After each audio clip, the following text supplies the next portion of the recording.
guys! Good afternoon! So today is free dog. So it's Friday guys. So I prepared lunch kasi ngayon lang ako nakauwi from school. So gawa tayo ng guys, kinilaw na talong. Ano yan sa Tagalog? Basta I will show you guys and we will do mukbang. Let's do it.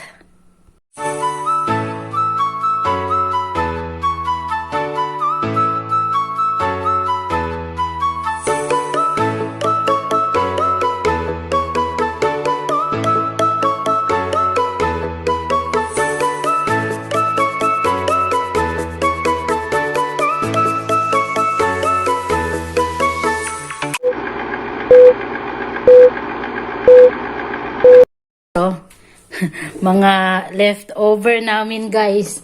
Tapos kuha muna ako ng ito, niloto ko yan. Ito kay Stefan. Tapos yung gulay namin, ako ng kamatis.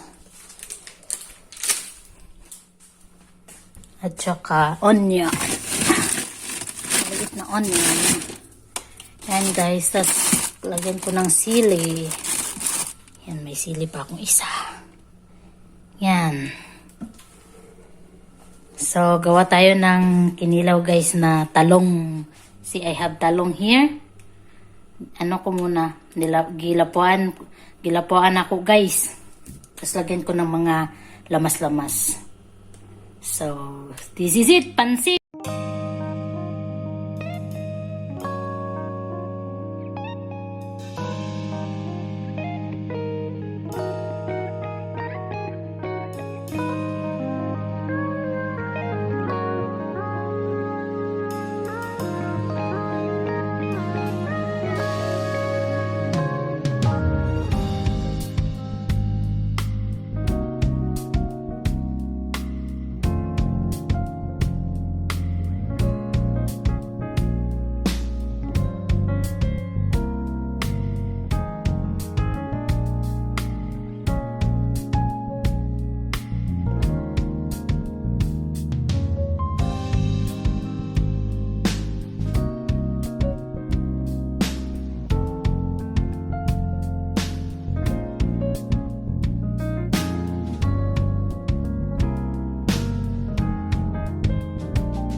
So guys, luto na yung talong.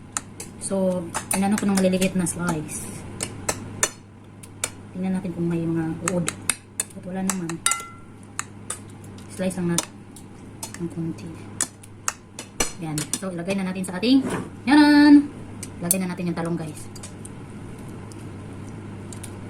Delicious. I miss this recipe. And mix it.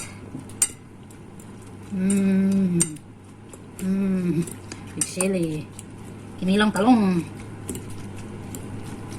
Na ano ko yung sili guys. So lagyan natin ng suka. Lagyan natin ng konting toyo. Yan. At syempre, lagyan natin ng sukang pinakurat. See?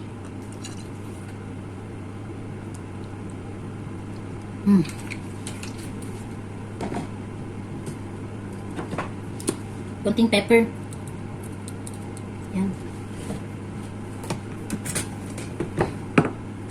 Tapos Of course, guys, salt.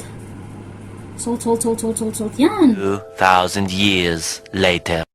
Guys, so kain tayo mga be, mga dong, mga eday, mga Kain tayo. mga Isda else na plain. kain tayo. We will eat. Let's Kain tayo. eat. Let's eat. Here is Stefan. Kain tayo. Kain tayo mga day. I have fish. Inununan na isda. Kuha na ni guys, kang giref na lang ba. Tapos may rice ako, tas talong. Talong na, ano yun, kani. Talong na kinilaw. Kain tayo. Kain tayo. Kain tayo. Nagbugas na ako ng kamay. Magkinamot ko guys para mabusog ko. Thank you Lord. Thank you, Lord.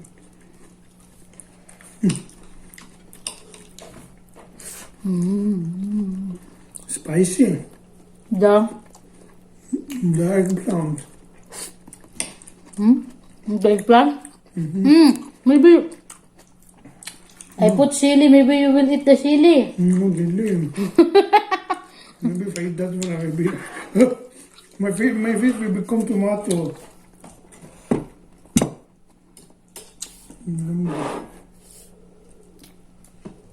Isda guys. Isda.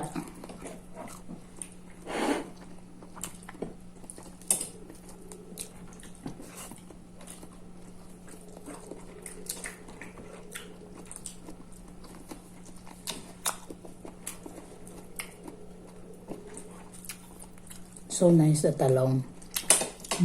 So nice the torta. Huh? Eggplant. Yeah, kota.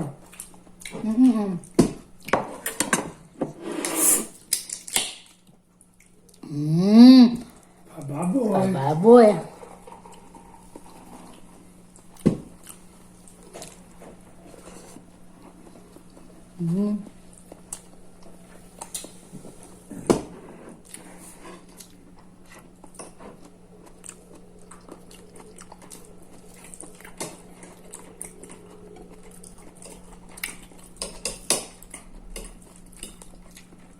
Spicy the talong.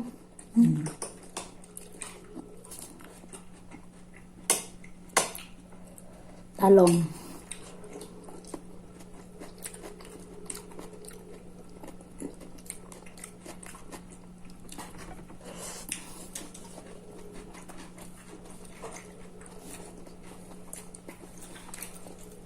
Salt.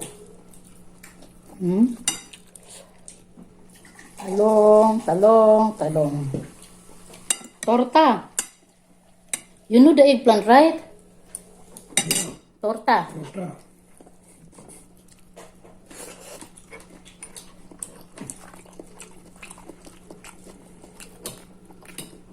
Inununan. Kain tayo. Good.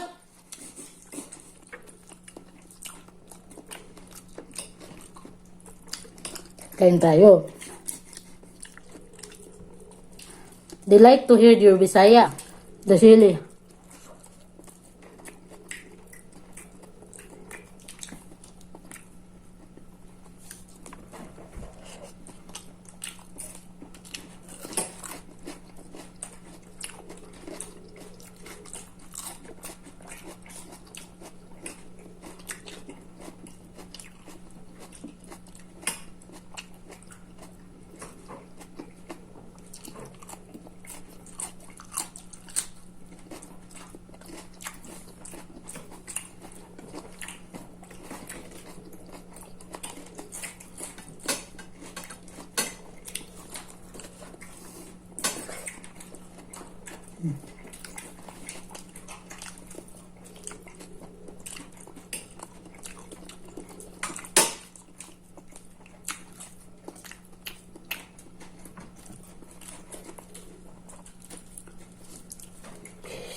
Sarap talagang magkinamot, guys.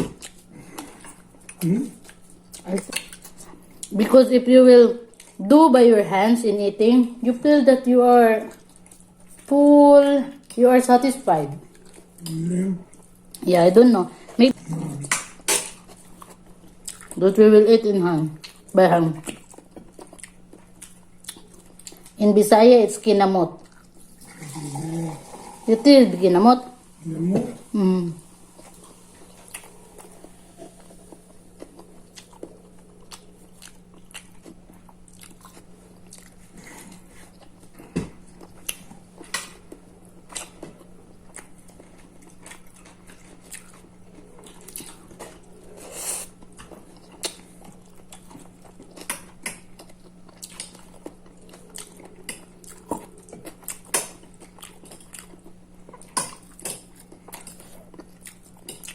Isda, it's too spicy.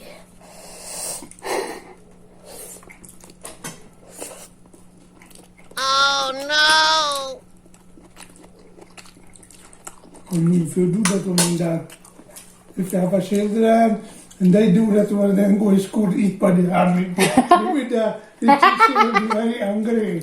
But poor. It's nice. You just wash also your hand before you will eat like a hand. Yeah, but maybe the teacher in the school will not be happy in that one. Well, On the kindergarten. No. In Denmark, when I get the children, their face is very dirty here because they're eating by hand. Yeah. But And they grow older. That one. yeah, Maybe the teacher in the school will not be happy.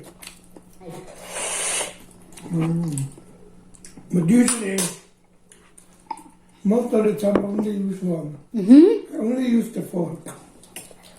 yeah. I'm hungry.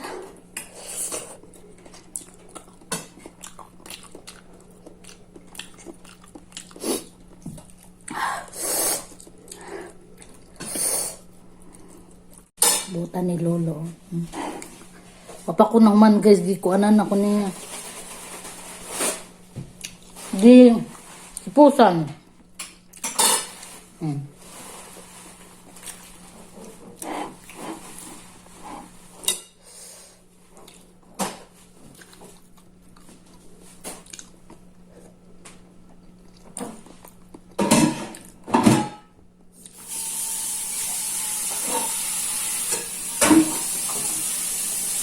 Hugas na to guys.